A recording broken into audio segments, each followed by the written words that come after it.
Saudações do crente docente. Está no ar o CDcast, o podcast da sua lição bíblica. Nesse trimestre nós estamos tratando sobre a Epístola aos Hebreus, a suprema revelação de Deus em Cristo.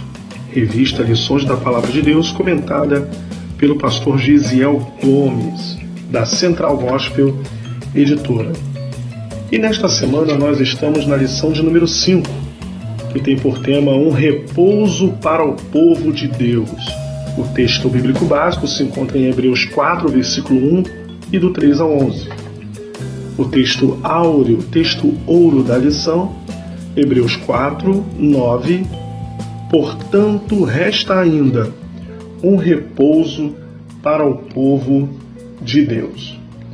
Os objetivos da lição estão expostos em linha, que é reconhecer que a pregação sem a fé não atinge os objetivos propostos por Deus, desejar alcançar o prometido repouso de Deus e definir as principais características da palavra de Deus. Até aqui nós já podemos observar a beleza da carta aos Hebreus, a superioridade de Cristo sobre todas as coisas, sobre os ministérios proféticos, sobre a ordem angelical, sobre Moisés, o grande profeta do Antigo Testamento, e o promulgador da lei, sendo Cristo superior a tudo isto. E nessa lição nós vamos enfatizar uma promessa maravilhosa, que é a promessa do repouso divino. Você vai poder trabalhar o tópico 1, que tem lá por enunciado: as boas novas foram pregadas. O exemplo que o escritor aos Hebreus traz aqui é o exemplo do comportamento do povo de Israel ao sair do Egito, pela mão de Moisés, que foi o libertador daquele povo. O exemplo da peregrinação no deserto, o exemplo de desobediência, de incredulidade, de falta de fé, o exemplo de rebeldia com que eles passaram a retratar-se, é um modelo que nós devemos observar a não fazer. É um modelo que você deve observar como impróprio para o comportamento do cristão, mesmo em meio a adversidades, mesmo em meio a perseguições, sejam de ordem política, seja de ordem pessoal, seja de ordem espiritual. Nas batalhas que enfrentamos no nosso dia a dia, não devemos retroceder.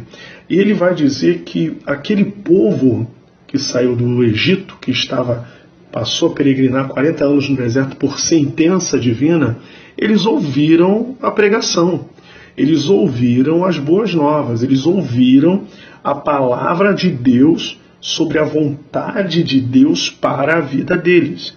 Só que eles ouviram, mas não obedeceram. É muito necessário, que não se pode ignorar a palavra de Deus, a pregação da palavra de Deus. As boas novas foram pregadas, o autor aos Hebreus enfatiza isso. E o que é pregação?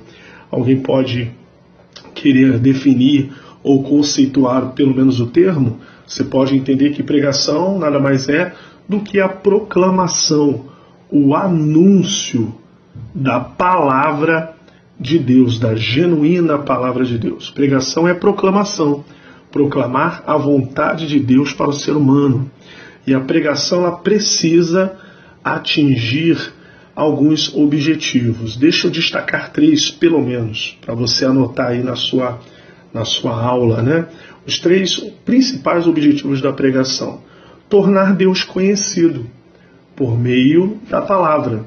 A palavra de Deus ela é inspirada pelo Espírito Santo. Você vai lembrar, professor, que 2 Pedro capítulo 1, versículo 20 e 21, porque a profecia nunca foi produzida por vontade de homem algum, mas os homens santos de Deus falaram inspirados pelo Espírito Santo.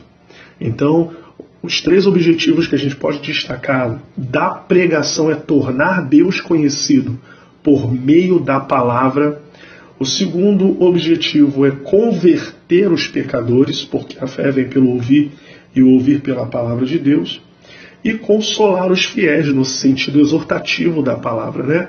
Então você precisa ter em mente que a pregação ela precisa tornar Deus conhecido por meio dela, converter os pecadores e consolar os crentes fiéis. Então, esses são os objetivos. E nós não podemos também nos desviar dos aspectos da pregação. Por exemplo, o aspecto bíblico. Não pode haver outro livro-texto a não ser a Bíblia. Você está pregando a palavra de Deus, a constituição do reino de Deus, as leis, princípios que regem a nossa participação no reino de Deus. Então esse é o aspecto bíblico. Não se pode abrir mão da Bíblia como instrumento único da pregação. O segundo aspecto é o aspecto evangelístico, que é mostrar a obra da salvação para a humanidade. João 3,16, o texto áureo da Bíblia, porque Deus amou o mundo de tal maneira que deu o seu único Filho para que todo aquele que nele crê não pereça, mas tenha a vida eterna. E cumprindo o ide de Jesus, ide por todo o mundo, pregai o Evangelho a toda criatura. Ide, fazei discípulos de todas as nações, batizando-as em nome do Pai, do Filho e do Espírito Santo. Então você tem o aspecto bíblico, o aspecto evangelístico e o aspecto profético, que é a palavra pregada com autoridade, unção. Primeira Epístola de João, capítulo 2, versículo 20, e vós tendes a unção, né? Vós tendes a unção do santo, e todos tendes conhecimento. Esse é o aspecto profético, que leva à autoridade, que não se pode pregar sem autoridade. Jesus pregava com autoridade e todos os seus ouvintes detectavam essa autoridade, conforme nos evangelhos está registrado. E ele pregava com autoridade, não como os escribas. Então o aspecto profético envolve a autoridade, unção e o sentimento de urgência. Na carta aos Hebreus, você vai ver que a palavra ela não pode rejeitar e que hoje, se ouvirdes a voz do Espírito de Deus, não endureçais o vosso coração. Então, o aspecto profético tem essas três vertentes: a autoridade, a unção e a urgência. No contexto lá de Números 14, o povo de Israel estava ciente dos mandamentos divinos dados a Moisés. Eles estavam cientes de todos os dispositivos legais para que eles pudessem se tornar uma nação, tomar posse da terra e observar todos os mandamentos divinos. Era a condição primordial para que o povo entrasse na Canaã, né? A Canaã era o repouso de Deus naquele momento para o seu povo. Era o descanso de Deus. Eles entrariam no descanso, que é a terra de Canaã, é o descanso geográfico, né? A partir do momento que eles atentassem, observassem, mantivessem alinhados à lei de Deus dada por Moisés no Sinai para reger aquele povo. Então vocês observam que a pregação, as boas novas foram pregadas para aquele povo de Israel. Só que eles rejeitaram. Tornou-se uma pregação em vão, uma pregação sem proveito. Foi decisão da vontade deles. A decisão deles em dar lugar à incredulidade ao invés da fé foi fator determinante para que não se apossassem de Canaã. A incredulidade é algo triste, e ela foi gerada, né, naquele episódio lá, pelos seguintes fatores. Vocês vão lembrar do texto, lá em Números 14, eles deram ouvidos a relatórios negativos, como nos dias de hoje. A gente prega a palavra dando esperança de salvação para a humanidade, mas as pessoas preferem enxergar o lado catastrófico e não procuram a Deus, e não se alinham a Deus e rejeitam a palavra de Deus. Então aquele povo lá no deserto, em Cades Barneia, eles deram ouvidos a relatórios negativos daqueles espias que haviam sido enviados. Ao invés de alinharem a pregação à fé, né, abandonaram, rejeitaram.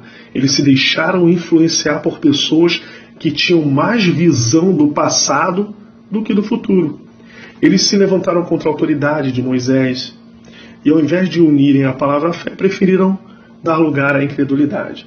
A fé gera sucesso e a incredulidade retrocesso. É o que aquele povo viveu. Vocês lembram da parábola do semeador? Lá em Mateus capítulo 13, que Jesus estava ensinando ali. A semente ao pé do caminho é quem ouve, não entende e sequer procura entender a palavra que está sendo semeada. A semente em pedregais é aquele que ouve, mas não cria raiz, não se aprofunda, né? E existe aquela semente também que cai entre espinhos sufocantes. É aquele que ouve, mas não produz fruto digno de arrependimento. Ouve, mas não frutifica. Agora, tem a semente em boa terra, que é aquele que ouve e frutifica. Essa é a grande diferença, né? Então a fé, ela gera sucesso e a incredulidade, retrocesso. Tá? Sempre tenha isso em mente, que é importante você também estar alinhado à fé e à palavra de Deus. E dentro desse contexto, o escritor aos Hebreus, ele entra no seu comentário que resta um repouso para o povo de Deus. Resta um repouso para o povo de Deus e resta ainda que alguns entrem nele. Por isso que nós não vamos parar de pregar. Nós não podemos parar de pregar as boas novas de salvação, porque resta que alguns entrem no descanso de Deus, no descanso divino. Você pode, professor, separar as dimensões desse descanso que é citado na carta aos Hebreus? Você observa num contexto geral as dimensões desse descanso. A dimensão geográfica, que é a Canaã, lá de Números 14, e o livro de Josué, quando eles vão entrar na terra prometida, o Senhor tirou aquele povo do Egito para dar-lhes uma terra boa e larga, né? É interessante que quando Deus chama Moisés, ele fala para Moisés: eu quero levar o meu povo, quero tirá-los do Egito para levá-los a uma terra boa e larga, terra que emana leite e mel. Primeiro Deus fala terra boa e larga porque é uma terra espaçosa. Nós só podemos descansar onde temos espaço. Nós podemos desfrutar de uma terra que repousa, de uma terra que nós nos sentimos à vontade, uma terra que a gente se sente mentalmente bem, espiritualmente bem, fisicamente bem, em uma terra boa e larga. E uma terra que tem alimento, que emana leite e mel. Que não só tem alimento, mas também tem economia, que também tem movimento, dinamismo, tá? Mas que é um descanso. Então a dimensão geográfica é a dimensão para Israel, que era Canaã, naquele contexto do Antigo Testamento, naquele contexto pós-Egito, né? Para entrarem na terra de Canaã. E existe também a dimensão da igreja, a dimensão da igreja desse descanso. A dimensão da igreja consiste no seguinte: a dimensão salvífica imediata, como o chamamento de Jesus universal. Vinde a mim todos os que estáis cansados e oprimidos ou sobrecarregados, e eu vos aliviarei. Tomai sobre vós o meu jugo e aprendei de mim, que sou manso e humilde de coração, e encontrareis descanso para as vossas almas. Né? Essa é a dimensão salvífica, que a igreja ela está pregando, que a igreja é a representante única na terra. A igreja representa o descanso salvífico para toda a humanidade, todo aquele que crê em Cristo Jesus. E existe a dimensão profética, é a igreja no mundo espiritual, né, desfrutando nesse momento das bênçãos espirituais em Cristo Jesus. E existe também a dimensão escatológica, que é a vida eterna, o descanso definitivo, eternamente próspero, eternamente gozante, eternamente desfrutaremos, né, do poder desse descanso, dessa dimensão escatológica. É a vida eterna, é estarmos para sempre na presença do eterno Deus, como diz lá em João 14. Não se turbe o vosso coração, credes em Deus, crede também em mim. Na casa de meu Pai muitas moradas, moradas de descanso, morada de alento, morada de desfrutar de todas as bênçãos que o Senhor nos prometeu para o porvir. Então, essas são as dimensões e você pode trabalhar nessa esfera também. O tópico 3 da lição, ele vai falar do poder penetrante da palavra de Deus. É a condicional, né, para que se entre nesse descanso, ouvir a palavra. Ele vai dizer que a palavra de Deus, em Hebreus 4:12, a palavra de Deus ela é viva e eficaz eficaz, viva e eficaz. Ela não é estática, ela é dinâmica, como diz a lição. Poderosa, viva, ela tem efeitos. Você vai observar em Isaías 55, assim como descem a chuva e a neve dos céus e para lá não tornam, mas regam a terra, fazem-na produzir, dar semente ao semeador e pão ao que come, assim será a palavra que sair da minha boca. Ela não voltará para mim vazia, antes fará o que lhe apraz e prosperará naquilo para que a enviei. Então a palavra de Deus, ela tem poder próprio. Lâmpada para os meus pés é a tua palavra e luz para o meu caminho. Salmo 119, versículo 105. A palavra de Deus, ela tem um poder extraordinário. Lá no Salmo 107, eu vou abrir aqui para ler com vocês, na Bíblia, que é o seu manual, né? O Salmo 107, versículo de número 20. Enviou a sua palavra e os sarou, que a palavra cura, e os livrou da sua destruição. Em outras versões, livrou do que era mortal. A palavra cura, a palavra livra da morte.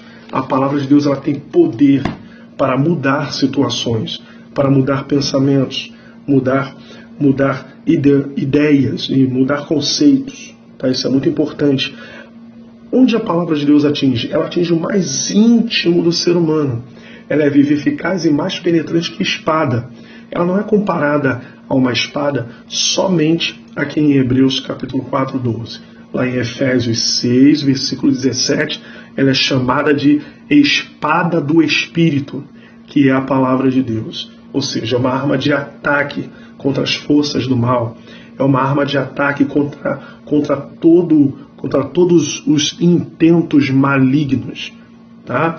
Com a palavra de Deus você vence as tentações. Jesus foi um grande exemplo que venceu as tentações pela palavra. Está escrito, está escrito, está escrito.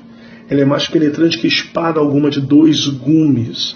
Penetra na divisão da alma e do espírito. Nenhum cirurgião sabe onde fica esse interior do ser humano. Nenhum cirurgião sabe onde fica a divisão da alma e do espírito. Ele pode até saber onde fica a divisão das juntas e medulas, mas ele não sabe onde fica a divisão da alma e do espírito. É lá que o Espírito de Deus vai com a palavra. É lá que ele convence o ser humano do pecado, da justiça e do juízo. Então isso é muito importante também. Das juntas e medulas é apta. A palavra de Deus, ela discerne os pensamentos, ela discerne as intenções, ela revela aquilo que está oculto nas trevas, na escuridão dos nossos pensamentos, na escuridão da nossa mente. A palavra, ela dá discernimento. A palavra, ela clareia o ambiente. A palavra clareia, abre a nossa visão. Então, queridos, nós temos a condicional para entrar no descanso divino. Fé, não só para agradar a Deus, mas uma fé que frutifica. Uma fé que interage, uma fé que relaciona Deus e o ser humano, uma fé que compartilha as boas novas para com todas as pessoas ao redor.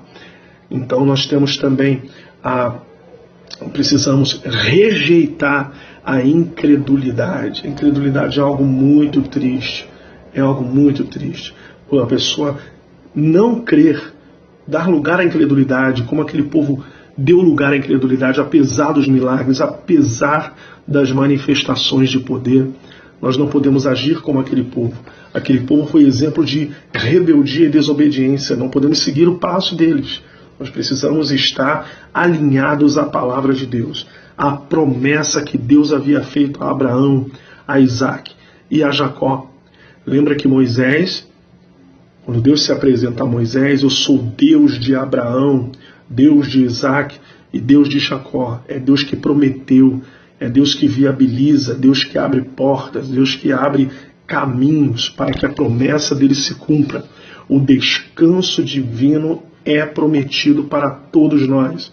O descanso divino é prometido para todos aqueles que aceitarem a Cristo Jesus como Salvador de suas vidas. Então, Concluo a lição: a necessidade de perseverar na fé e na obediência a Jesus. Se o escritor aos Hebreus, inspirado pelo Espírito Santo, está exortando os irmãos em Cristo, está exortando a igreja a não caírem no pecado da desobediência e da incredulidade, então é porque existe essa possibilidade.